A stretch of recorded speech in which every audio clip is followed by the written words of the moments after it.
معنی میں استعمال نہ کرو اور آخرت کی تیاری کرو۔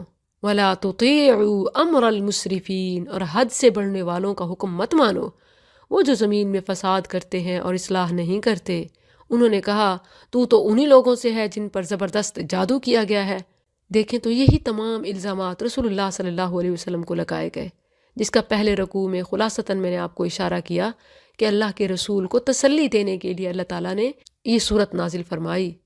ما انت الا بشر مثلنا، تو نہیں ہے مگر ہمارے جیسا ایک آدمی، فأتی بآیہ، بس کوئی نشانی لے آ اگر تو سچوں سے ہے۔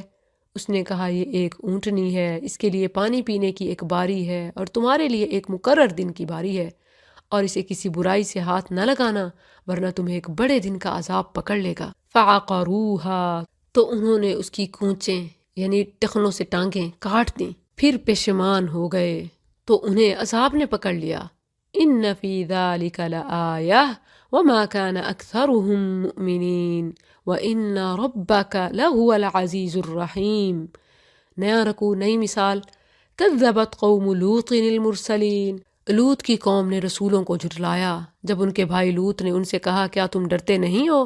بے شک میں تمہارے لیے ایک امانت دار رسول ہوں، بس اللہ سے ڈرو اور میرا کہا مانو، اور میں اس پر تم سے کسی اجرت کا سوال نہیں کرتا، میری اجرت تو رب العالمین ہی کے ذمے ہے۔ کیا سارے جہانوں میں سے تم مردوں کے پاس آتے ہو اور انہیں چھوڑ دیتے ہو جو تمہارے رب نے تمہارے لیے تمہاری بیویاں پیدا کی ہیں؟ بلکہ تم حد سے گزرنے والے لوگ ہو۔ انہوں نے کہا اے لوط، بے شک اگر تو باز نہ آیا تو یقیناً تو ضرور نکالے ہوئے لوگوں سے ہو جائے گا۔ اس نے کہا بے شک میں تمہارے کام سے سخت دشمنی رکھنے والوں سے ہوں، یعنی تمہاری دھمکی سے رکوں گا نہیں۔ اے میرے رب، مجھے اور میرے گھر والوں کو اس سے نجات دے جو یہ کرتے ہیں۔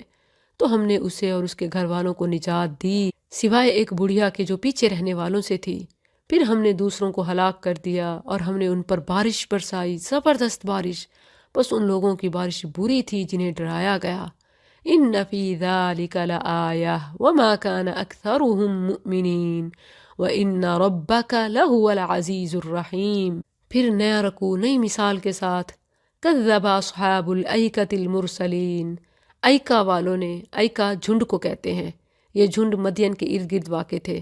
شعیب علیہ السلام مدین والوں اور اصحاب الایکا دونوں کی طرف مبعوث کیے گئے۔ کذب اصحاب الایکۃ المرسلین اذ قال لهم شعیب، جب ان سے شعیب علیہ السلام نے کہا کیا تم ڈرتے نہیں ہو؟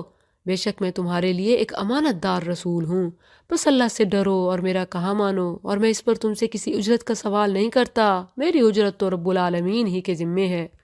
ماپ پورا دو اور کم دینے والوں میں سے نہ بنو، اور سیدھی ترازو کے ساتھ وزن کرو، اور لوگوں کو ان کی چیزیں کم نہ دو، اور زمین میں فساد کرتے ہوئے دنگا نہ مچاؤ، اور اس سے ڈرو جس نے تمہیں اور پہلی مخلوق کو پیدا کیا۔ اب دیکھیں تو کچھ لوگ مجھے بھی کہہ رہے ہوتے ہیں کہ آپ صرف اچھی اچھی باتیں بتایا کریں، لوگوں کو نیکی کے کام، فضائل اعمال اور یہ وہ، بس یہ جو مختلف برائیاں، بے حیائی، فحاشی ہو رہی ہوتی ہیں نا، اس پر بات نہ کیا کریں، یوں نا کنٹروورسی ہو جاتی ہے، کرٹیسزم ہو جائے گا، فائدہ نہیں ہوتا، بے حیائی کی تشہیر ہوتی ہے۔ اصل میں یہ نہیں دیکھتے کہ اسلام کی خوبی امر بالمعروف کے ساتھ نہی عن المنکر میں بھی ہے، یہ اسلام کا بھی امتیاز ہے، اور اس سے پہلے بھی تمام انبیاء اسی پر تھے۔ انہوں نے اپنی قوم میں جو جو برائی دیکھی، جو جو خامی دیکھی، اسی کو ہائی لائٹ کیا۔ تمام انبیاء کی دعوت میں آپ کو یہ پہلو نمایاں نظر آئے گا۔ کیا انبیاء صرف نماز، روزے، اللہ رسول کے اطاعت کی باتیں کرتے رہے؟ انہوں نے بے حیائی، فحاشی کو منشن کر کے نہیں روکا؟ یہ بہت بڑی غلط فہمی ہے جو عوام میں پائی جاتی ہے۔ انہوں نے کہا تو انہی لوگوں سے ہے جن پر زبردست جادو کیا گیا ہے، اور تو نہیں ہے مگر ہمارے جیسے ایک بشر، اور بے شک ہم تو تجھے جھوٹوں میں سے سمجھتے ہیں، سو ہم پر آسمان سے کچھ ٹکڑے گرا دے اگر تو سچوں میں سے ہے۔ اس نے کہا میرا رب زیادہ جاننے والا ہے جو کچھ تم کر رہے ہو۔ بس انہوں نے اسے جھٹلا دیا تو انہیں صاحباں کے دن والے عذاب نے آ پکڑا، یقیناً وہ بہت بڑے دن کا عذاب تھا۔ ان فی ذلک لآیہ وما کان اکثرهم مؤمنین وان ربک لہو العزیز الرحیم۔ اب اس کے ساتھ آخری رکوع ایک گریٹ میسج قرآن کی حقانیت کے ساتھ، وَإِنَّهُ لَتَنزِيلُ رَبِّ الْعَالَمِينَ، اور بے شک یہ یقیناً رب العالمین کا نازل کیا ہوا ہے، جسے امانت دار فرشتہ لے کر اترا ہے تیرے دل پر تاکہ تو ڈرانے والوں سے ہو جائے۔ یہ ان تمام باتوں کا رد ہے جو نبی صلی اللہ علیہ وسلم پر الزامات لگائے جاتے کہ یہ شاعری اور دیوانگی کا کلام ہے۔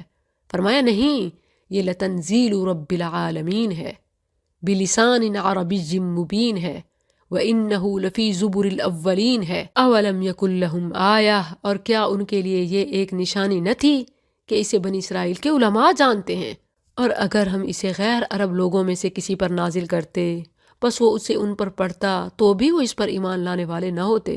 یعنی اس انداز پر اعتراض کرتے ہیں، اگر دوسرا بھی کوئی انداز ہوتا تو یہ اس پر بھی اعتراض کرتے۔ اسی طرح ہم نے یہ بات مجرموں کے دلوں میں داخل کر دی، وہ اس پر ایمان نہیں لائیں گے یہاں تک کہ وہ دردناک عذاب دیکھ لیں، بس وہ ان پر اچانک آ پڑے اور وہ سوچتے بھی نہ ہوں تو وہ کہیں کیا ہم مہلت دیے جانے والے ہیں؟ تو کیا وہ ہمارا عذاب ہی جلدی مانگتے ہیں؟ بس کیا تو نے دیکھا اگر ہم انہیں کئی سال فائدہ دیں پھر ان کے پاس وہ چیز آ جائے جس کا وہ وعدہ دیے جاتے تھے تو وہ فائدہ جو وہ دیے جاتے تھے ان کے کس کام آئے گا؟ اور ہم نے کوئی بستی تباہ نہیں کی مگر اس کے لیے کئی ڈرانے والے تھے یاد دہانی کے لیے، اور ہم ظالم نہ تھے، اور اسے لے کر شیاطین نہیں اترے اور نہ یہ ان کے لائق ہے اور نہ وہ یہ کر سکتے ہیں، بلا شبہ وہ تو سننے ہی سے الگ کیے ہوئے ہیں۔ یعنی جیسے شیاطین اوپر سننے کے لیے جاتے ہیں، شہاب مبین سے بھگا دیے جاتے ہیں۔ الا من استرق السمع، وہ اللہ پھر امتحان کے لیے کوئی ایک بات ان کے کانوں تک پہنچا دیتا ہے جس سے پھر لوگوں کا امتحان شروع ہوتا ہے۔ فلا تدع مع اللہ الہا آخر، سو تو اللہ کے ساتھ کسی اور معبود کو مت پکار ورنہ تو عذاب دیے جانے والوں سے ہو جائے گا۔ یہ اگرچہ امت کے نام پیغام ہے مگر خطاب رسول اللہ صلی اللہ علیہ وسلم سے ہے، تو اسی لیے آپ نے ان کی ہر پیشکش کو جو انہوں نے مصالحت، مفاہمت اور مشارکت کے لیے کی کہ کچھ آپ ہماری مانیں پھر ہم بھی مان لیں گے، کچھ ٹائم مقرر ہو جائے، کچھ آپ کا کچھ ہمارا، کوئی لین دین کر لیں، کوئی بات طے کر لیں، آپ نے ان کی ہر آفر کو ٹھکرایا۔ اور پھر جب یہ حکم اترا وَأَنذِرْ عَشِيرَتَكَ الْأَقْرَبِينَ، اور اپنے سب سے قریب رشتہ داروں کو ڈرا، تو آپ نے کوہ صفا پہ کھڑے ہو کے وہ یادگار خطاب دیا، یا بنی عبد مناف اشتروا انفسکم من اللہ، یا بنی عبد المطلب اشتروا انفسکم من اللہ، یا ام الزبیر عمت رسول اللہ، یا فاطمة بنت محمد اشتریا انفسکما من اللہ لا املک لکما من اللہ شیئا سلانی من مالی ما شئتما۔ اسی طرح سارے قریش کے قبائل کو بھی جمع کر کے خطاب دیا کہ میں تمہیں ایک شدید عذاب سے پہلے ڈرانے والا ہوں، اور اپنا بازو اس کے لیے جھکا دے جو ایمان والوں سے تیرے پیچھے چلے، پھر اگر وہ تیری نافرمانی کریں تو کہہ دے بے شک میں اس سے بری ہوں جو تم کرتے ہو، اور اس سب پر غالب نہایت رحم والے پر بھروسہ کر جو تجھے دیکھتا ہے جب تو کھڑا ہوتا ہے، اور سجدہ کرنے والوں میں تیرے پھرنے کو بھی، بے شک وہی سب کچھ سننے والا سب کچھ جاننے والا ہے۔ کیا میں تمہیں بتاؤں شیاطین کس پر اترتے ہیں؟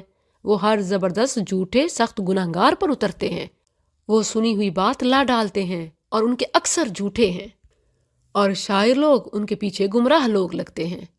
یہاں عمومی شاعری کی تباہی ہے سوائے وہ شاعری جو ایمان اور اسلام کی ترویج و اشاعت کے لیے ہو، حق کے اعلان کے لیے ہو، جیسے رسول اللہ صلی اللہ علیہ وسلم حسان رضی اللہ عنہ اور سارے شعراء اسلام کی ہمت افزائی فرمایا کرتے تھے، وگرنہ باقی شاعری تباہی ہے سوائے الا الذین آمنوا وعملوا الصالحات، مگر وہ جو ایمان لائے اور انہوں نے نیک اعمال کیے اور اللہ کو بہت یاد کیا اور انتقام لیا اس کے بعد کہ ان پر ظلم کیا گیا، اور عنقریب وہ لوگ جنہوں نے ظلم کیا جان لیں گے کہ وہ لوٹنے کی کون سی جگہ لوٹ کر جائیں گے۔ سورۃ النمل، نمل چونٹی کو کہتے ہیں۔ اللہ کی اس مخلوق سے آپ کو بہت کچھ عقیدے اور عمل کو سیکھنے کو ملے گا۔ انسان ہونے کے باوجود ہم بد عقیدگی کا شکار ہیں۔ آئیے چونٹی کی سوچ سے اپنی سوچ کو پاکیزہ کریں، اسی مخلوق کی مثال کو ہی دیکھ لیں۔ یہ سورت مکی ہے اور توحید کے دلائل سے مالا مال ہے، اور چونٹی کا ذکر اس سورت کی آیت 18 میں آیا ہے، حَتَّى إِذَا أَتَوْا عَلَى وَادِ النَّمْلِ بسم اللہ الرحمن الرحیم طاسین۔ یہ کامل قرآن اور واضح کتاب کی آیات ہیں، مومنوں کے لیے ہدایت اور بشارت ہیں، وہ جو نماز قائم کرتے اور زکوٰۃ دیتے ہیں اور آخرت پر یقین بھی وہی رکھتے ہیں۔ بے شک جو لوگ آخرت پر ایمان نہیں رکھتے ہم نے ان کے لیے ان کے اعمال مزین کر دیے ہیں، بس وہ حیران پھرتے ہیں۔ یہی لوگ ہیں جن کے لیے برا عذاب ہے اور وہ آخرت میں وہی سب سے زیادہ خسارے والے ہیں۔ اور بلا شبہ یقیناً تجھے قرآن ایک کمال حکمت والے سب کچھ جاننے والے کے پاس سے عطا کیا جاتا ہے۔ جب موسیٰ نے اپنے گھر والوں سے کہا بلا شبہ میں نے ایک آگ دیکھی ہے، میں ان قریب تمہارے پاس اس سے کوئی خبر لاؤں گا یا تمہارے پاس اس سے سلگایا ہوا انگارہ لے کر آؤں گا تاکہ تم تاپ لو، تو جب وہ اس کے پاس آیا تو اسے آواز دی گئی کہ بابرکت ہے وہ جو آگ میں ہے اور جو اس کے ارد گرد ہے، اور اللہ پاک ہے، سارے جہانوں کا رب ہے۔ یا موسیٰ، اے موسیٰ، بے شک حقیقت یہ ہے کہ میں ہی اللہ ہوں جو سب پر غالب کمال حکمت والا ہے۔ اور اپنی لاٹھی پھینک، تو جب اس نے اسے دیکھا کہ حرکت کر رہی ہے جیسے وہ ایک سانپ ہے، تو پیٹھ پھیر کر لوٹا اور واپس نہیں مڑا۔ اے موسیٰ مت ڈر، بے شک میرے پاس رسول نہیں ڈرتے، مگر جس نے ظلم کیا پھر برائی کے بعد بدل کر نیکی کی تو بے شک میں بے حد بخشنے والا نہایت مہربان ہوں۔ اس میں اس بات کی بھی تسلی ہے کہ جو قتل ہوا تو توبہ کر لی، اب ڈرنے کی ضرورت نہیں۔ اور اپنا ہاتھ اپنے گریبان میں ڈال، کسی عیب کے بغیر چمکتا ہوا سفید نکلے گا 9 نشانیوں میں فرعون اور اس کی قوم کی طرف۔ بلا شبہ وہ نافرمان لوگ تھے۔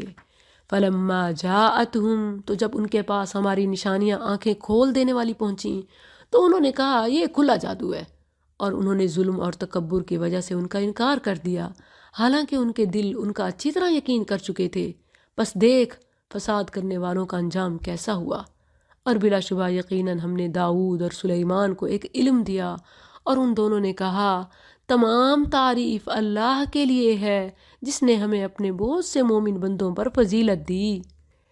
فضیلت مختلف طریقوں سے ملتی ہے، بعض اوقات کچھ ملنے کی فضیلت ہوتی ہے، جیسے اللہ سبحانہ و تعالیٰ نے داؤد اور سلیمان علیہ السلام کو جو علم دیا، اس بنا پر انہوں نے اللہ کا یوں شکر ادا کیا۔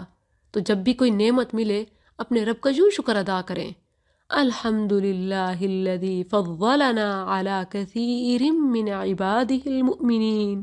دیکھیں تو کتنے محنت کرنے والے ہوتے ہیں، مگر ہم بغیر محنت کے ان سے آگے نکل جاتے ہیں، بہت کچھ پا لیتے ہیں، تو اس پر رب کا شکر لازم ہے، واجب ہے۔ اور اسی طرح کئی لوگ حادثات کا، آفات کا شکار ہو جاتے ہیں اور بہت احتیاط بھی کرتے ہیں، ہم بغیر احتیاط یا اسباب کے بھی بچ جاتے ہیں، تو اس پر شکر بھی رسول اللہ صلی اللہ علیہ وسلم نے ہمیں سکھایا۔ ایک تو یہ ہے کچھ ملنے کی فضیلت، اور ایک ہوتی ہے کچھ نہ ملنے کی فضیلت۔ جب کسی مصیبت زدہ کو دیکھیں تو کیا پڑھیں؟ الحمدللہ الذی عافانی مما ابتلاک بہ وفضلنی علی کثیر ممن خلق تفضیلا۔ یہاں اگرچہ الفاظ اور انداز ایک ہے، مگر ایک لطیف فرق ہے جو یہاں میں نے منشن کیا۔ ورث سلیمان، اور سلیمان داود کا وارث بنا، اور اس نے کہا اے لوگو، ہمیں پرندوں کی بولی سکھائی گئی اور ہمیں ہر چیز میں سے حصہ دیا گیا ہے، بے شک یہ یقیناً یہی واضح فضل ہے۔ اور سلیمان کے لیے اس کے لشکر جمع کیے گئے جو جنوں اور انسانوں اور پرندوں سے تھے، پھر وہ الگ الگ تقسیم کیے جاتے تھے، یہاں تک کہ جب وہ چونٹی کی وادی پر آئے تو ایک چونٹی نے کہا اے چونٹیوں، اپنے گھروں میں داخل ہو جاؤ، کہیں سلیمان اور اس کے لشکر تمہیں کچل نہ دیں اور وہ شعور نہ رکھتے ہوں۔ اللہ اکبر! ایک چونٹی یہ جانتی ہے کہ سلیمان عالم الغیب نہیں ہے، انجانے میں ہمیں کچل دے گا۔ آج انسان یہ ماننے کو سمجھنے کو تیار نہیں ہے، وہ نبی کو ہی عالم الغیب، ولی کو بھی مختار کل سمجھتا ہے۔ بہت جھگڑالو اور ظالم ہے۔ چونٹی کا عقیدہ تو چیک کیجئے، اس کا عمل رسول اللہ صلی اللہ علیہ وسلم